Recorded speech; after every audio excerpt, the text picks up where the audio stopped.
ማን ነው የሰራው ፒራሚድን? አራተኛው ዳይናስቲ ስርወ መንግስት ኩፉ ፈርዖን ኩፉ ነው የሰራው የሚባል። አሁን ኩፉ ራሱ ማን ነው ወደሚባል ሲመጣ ደግሞ ድሩስላ ዱንጂ በጣም አጥንታለች ፒራሚዱን።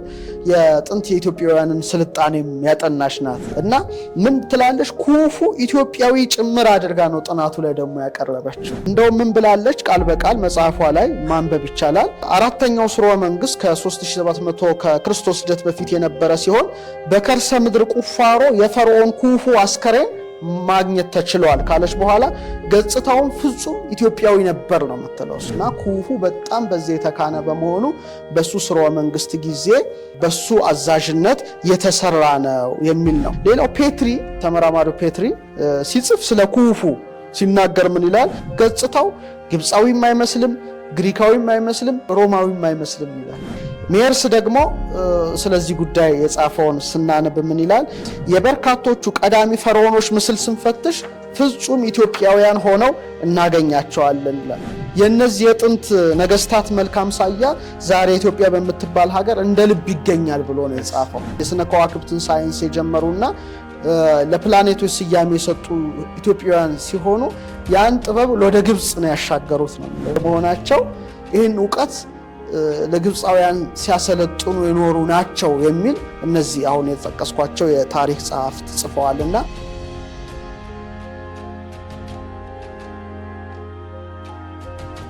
እንግዲህ ወደ እዚህ ቦታ ስትሄድ በቃ ከሩቅ ነው የጊዛ ፒራሚዶች የምታያቸውና በጣም ስትጠጋው ደግሞ በጣም ግዙፍ ነው እና በዛ ዘመን እንዴት ተሰራ የሚለው ነገር በጣም አይምሮ ገና ከሩቅ ሲያየው ነው ጥያቄ መጠየቅ የሚጀምረው። እንግዲህ ትልቁ የጊዛ ፒራሚድ ቅድም የጠቀስኩት ወደ 146.6 ሜትር ወይም 481 ጫማ ነበረ በመጀመሪያ። በጣም ትልቅ ነው። አሁን ግን ትንሽ አነስ ብሎ ወደ 138.5 ሜትር ወይም 454.4 ጫማ ሆኗል። ለምን? በአፈር መሸርሸር እንደገና ደግሞ ፒራሚዱ ላይ ነጭ ልባስ ነበር፣ ያ ስለተነሳ በዚህ ደረጃ ሆኗል። ግን አሁንም ቢሆን 138.5 ሜትር ማለት በጣም ትልቅ ነው። ኢቭን የመሰረቱ ርዝመት እንደውም በአንድ ጎን ብታየው ወደ 230.3 ሜትር ወይም 756 ጫማ ነው። በጣም ትልቅ ግዙፍ ነው። በጣም በዚህ ስትደነቅ ደግሞ የግንባታ ቁሳቁሱን ስትመለከት በግምት ኦልሞስት ስታየው 2.3 ሚሊዮን የኖራ ድንጋይ ጡብ አስበው ታውቃለህ? 2.3 ሚሊዮን በጣም እና ደግሞ ግራናይት ጡቦች አሉ። ይሄ ብቻ ሳይሆን ኖራው ብቻ ሳይሆን የግራናይት ጡቦች አሉ። ቢያንስ ከ2.5 እስከ 15 ቶን አልፎም ተርፎ እስከ 80 ቶን የሚመዝኑ ናቸው። ይሄ ማለት እጅግ የሚገርም ነው። በዚህ ስትደነቅ ደግሞ ወደ ውስጥ ስትገባ መጀመሪያ በር ላለው ስትገባ በጣም ውስብስብ ነገር ነው የምታየው። ያ ደግሞ በጣም እስካሁን እንቆቅልሽ የሆኑ ነገሮችን ነው የምትመለከተው። አንደኛ የኪንግ ቻምበር የሚባለው የንጉስ እልፍኝ በሚለው በተረጉመው ጥሩ ነው። የንጉስ እልፍኝ አለ። የፈርዖን ኩፉ መቃብር ነው ይላሉ። ነገር ግን መሚው የለም እዛ ውስጥ። ስለዚህ አይደለም ኩፉ አልሰራውም ለሚሉት ያው መነሻ ሆኗቸዋል። ሁለተኛው የንግስቲቱ ቻምበር ነው፣ የንግስቲቱ እልፍኝ ነው። ምናልባት እዚህ ላይ የንግስት ክፍል ተብሎ ቢሰጠውም ግን ምሳሌያዊና መንፈሳዊ ሳይሆን አይቀርም ነው የሚባለው። ሶስተኛው ከዛ በኋላ ወደ ንጉሱ እልፍኝ የሚወስድ ረጅም አቀበታዊ መተላለፊያ አለ። ይሄ በጣም ወሳኝ ጉዳይ ነው። እንደ ግራንድ የሆነ ትልቅ ነገር ነው፣ ኮሪደር ነው፣ ወደ ንጉሱ እልፍኝ የምታልፍበት ነው። ሌላው እንደ አየር መውጫ ወይም መተላለፊያ የሚመስሉ ነገሮች አሉ ነው። በኋላ ላይ እናነሳቸዋለን። አሁን አንዳንዶቹ እንደ አየር መተላለፊያ ቢዋቸውም ሌሎቹ ግን አይደለም፣ ዓላማቸው ከኃይል ጋር የተያያዙ የተሳሰሩ ናቸው ወደሚለው ሐሳብ ሄደዋል። ሌላው ግን እስካሁን ድረስ ለሳይንቲስቶች እንቆቅልሽ የሆኑ ነገሮች አዳዲስ መሳሪያ በተሰሩ ቁጥር መታየታቸው ነው።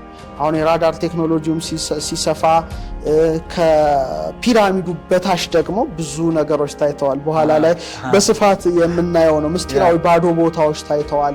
የተለያዩ ቻምበሮች፣ እልፍኞች ታይተዋል እና አሁን በምናየው ደረጃ ብቻ አይደለም ከመሬትም በታች እጅግ ብዙ ነገር ይኖረዋል ወደሚል እሳቤ መጥቷልና አጠቃላይ የውጭ ገጽታውና የውስጥ ገጽታው በዚህ መልኩ ነው። ማን ነው የሰራው ፒራሚድን?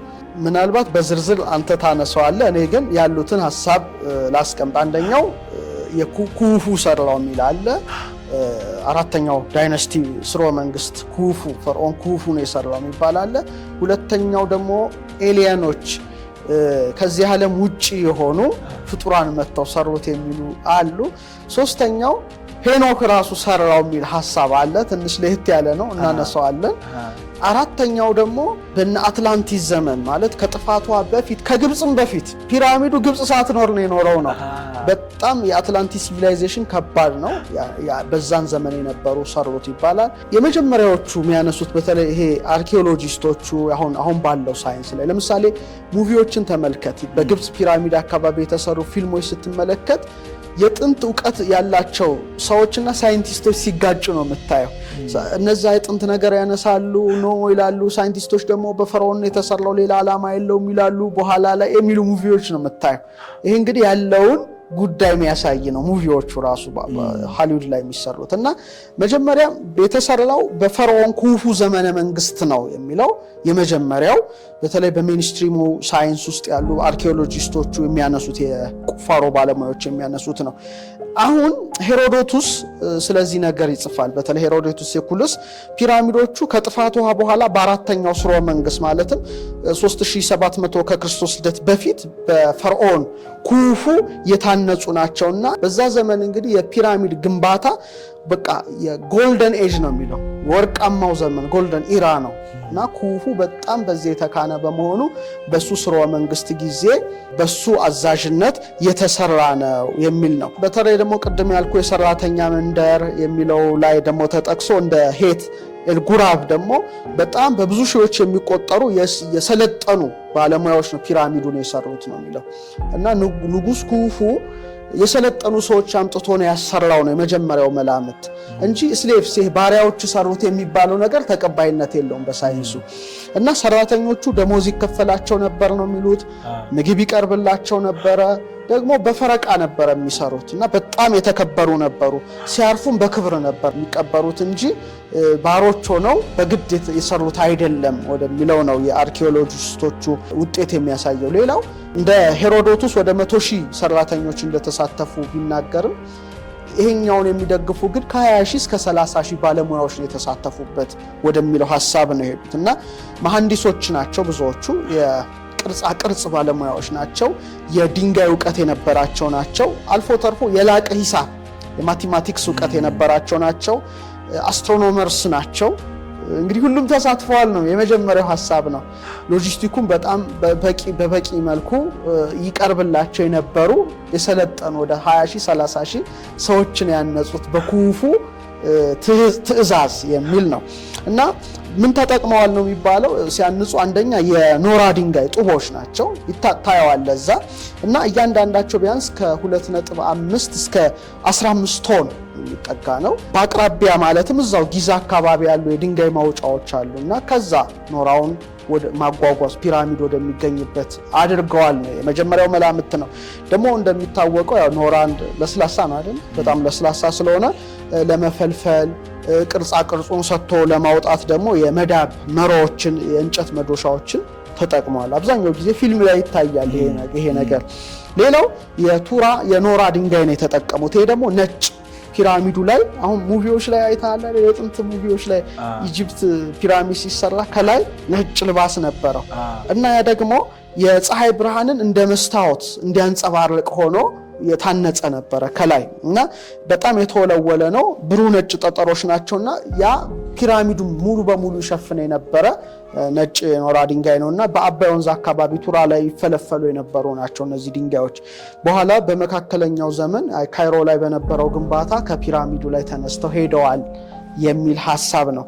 ሌላው ውስጥ ስትገባ ከባድ የሆኑ ግራናይቶች አሉ። ይሄ ደግሞ በጣም የሚገርም ነው እና እነዚህ ግራናይቶች በተለይ ለኢንቴሪየር የሆነው ክፍል ውስጥ በተለይ ቻምበሮቹ እልፍኞቹ የንጉሱ እልፍኝ ላይ ንግስቲቱ እልፍኝ ላይ የምታያቸው ነገሮች ናቸው ውስጥ ስትገባ እና 800 ኪሎ ሜትር ወይም 500 ማይልስ በአባይ ወንዝ በጎርፍ ምክንያት ነው በጀልባ እየተጓጓዘ የደረሰው ነው እና እያንዳንዱ ጡብ የግራናይቱ ኦልሞስት ከ25 እስከ 80 ቶን ይመዝናል።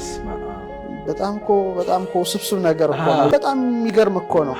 እሱ ብቻ ሳይሆን አሁን ዓለም የደረሰበት ቴክኖሎጂ ላይ ራሱ ጥርጣሬ የሚያስነሱ ነገሮች ሁሉ አሉ። እናነሳቸዋለን። ሌላው ዶሎራይት በጣም ጠንካራ ድንጋይ ያለና ግራናይቱን ለመምታት እንደ መዶሻ ተጠቅመውበታል ነው የሚባለው። ሌላው አራተኛ ባዛልት ነው። ይሄ ደግሞ ያረፉ ፈርዖኖች ለሚቀመጡበት ለወለሉ ለመንገዶቹ ጥቅም የዋለ ሲሆን ይሄ ደግሞ ጠንካራ እሳተ ገሞራ አለት እንደማለት ነው። እሱን ሁሉ ተጠቅመዋል እና ከሩቅ ነው አጓጉዞ ያመጡት። በተለይ ባዛልቱን ነው የሚሉ እና እንዴት ነው ያመጡት ነው የሚባለው። ኦልሞስት እንግዲህ 2.3 ሚሊዮን ጡቦች አይደል ያልነው። እነዛ ጡቦችን በቀን እንግዲህ በአማካይ ወደ 800 ጡቦች ነበር የሚጓጓዘው። ሲያጓጉዙ ግን ብዙ አይነት ዘዴዎች ነው የተጠቀሙት። አንደኛ በመሬት ላይ በማንሸራተት ነው፣ ያንሸራተቱ በማምጣት ወደዛ አካባቢ። በተለይ ደግሞ ለማንሸራተቻ ደግሞ ከእንጨት የተሰሩ ሸርተቴዎች ማንሸራተቻ ነገሮች ተጠቅመዋል። ሌላ ደግሞ የተጠረቡ ድንጋዮች፣ ሸክላዎች፣ ዱካዎች ከጊዛ አካባቢ ተገኝተዋል። ይሄ የሚያሳየው ምንድነው? ሰራተኞች ጡቦችን ሲያጓጉዙበት የነበረው መንገድ ተብሎ ነው የሚታሰበው። ሌላው በጀልባ ነው የተጠቀሙት። ለምሳሌ የሜረር ፓፒረስ የአራተኛው ስርወ መንግስት የማስታወሻ ፓፒረስ ላይ የተጻፈው ምንድነው? የኖራ ድንጋይን ከቱራ ወደ ጊዛ በፓፒረስ በእንጨት ጀልባዎች እያጓጓዙ ነበር የሚያመጡት። በተለይ በጣም ከፍተኛ ጎርፍ፣ አባይና ግብጽ የተዋወቁ ናቸው። አባይ ራሱ ሰፊ ነገር ነው ለግብጽ ሲሰጥ የኖረውና ምን ይሆን ነበረ? ጀልባውን በራሱ ጎርፉ ይዞት ወደዛ ያስገባዋል ነው እዛው አካባቢ ስለሆነ።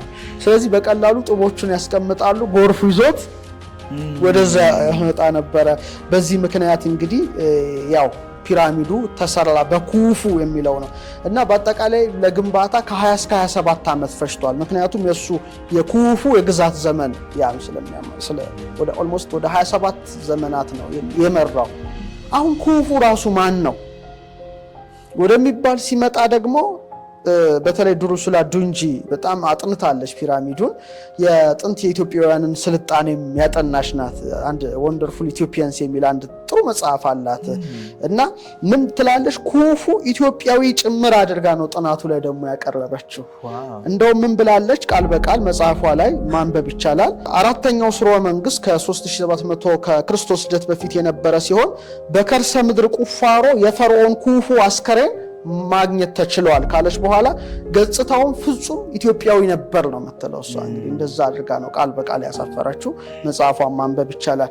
ሌላው ፔትሪ ተመራማሪው ፔትሪ ሲጽፍ ስለ ኩፉ ሲናገር ምን ይላል? ስለዚህ ሰውን ሁሉ ሊገርም የሚችለው ፈርዖን ይላል በሰብዕናው ውስጥ ያለው ጥንካሬው ነበር ካለ በኋላ የመልክ ገጽታው ግብፃዊም አይመስልም፣ ግሪካዊም አይመስልም፣ ሮማዊም አይመስልም ይላል።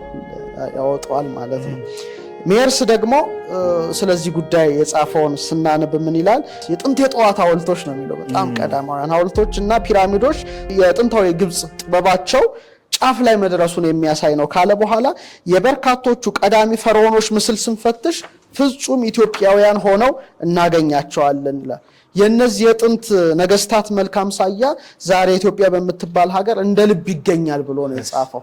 ይሄ እንግዲህ በጣም ወደኛም የተጠጋ ጉዳይ እንዳለ ነው። በዚሁ አጋጣሚ ግን ለምሳሌ በአስትሮኖሚ ሙያ በስነፈለኩ ምርምር እንደ ሉሲያን ያሉት ተመራማሪዎች ምን ይላሉ? the Ethiopians were the first to invent the science of stars and gave name to the planets። የስነ ከዋክብትን ሳይንስ የጀመሩና ለፕላኔቶች ስያሜ የሰጡ ኢትዮጵያውያን ሲሆኑ ያን ጥበብ ወደ ግብጽ ነው ያሻገሩት ነው የሚለውና ግብፃውያን ራሱ በአግባቡ አልተረዷቸውም እና ጥንት የነበሩት የኢትዮጵያ ካህናት በስነፈለኩ በአየር ንብረት ዕውቀት በማዕድን አወጣጥ ዕውቀት በጣም የተካኑና የተራቀቁ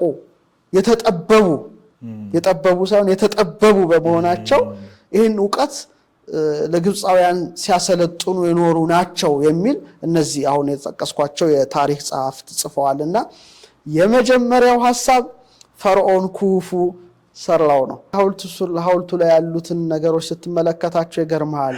እንደዚህ አይነት እኛ እንደምንጠቀመው አይነት ስትሪንግ አውታር የክራር አይነት የምንጫወተው ይሄ እንደ ፍሉትን ነገር በቃ እነዚህ ሁሉ በተለይ በአለባበስ ደረጃ በፀጉር አበጣጠር ደረጃ አልፎ ተርፎ ደግሞ ይሄ ጀልባ በተለይ ጣና አካባቢ ስትሄዳሉ አይደለ ትንሽ እንደ ጀልባ መሰል በስንት የሚሰሩ እንደነሱ አይነት ታያለ እና በጣም ብዙ ነገሮች ነው የምትመለከተው።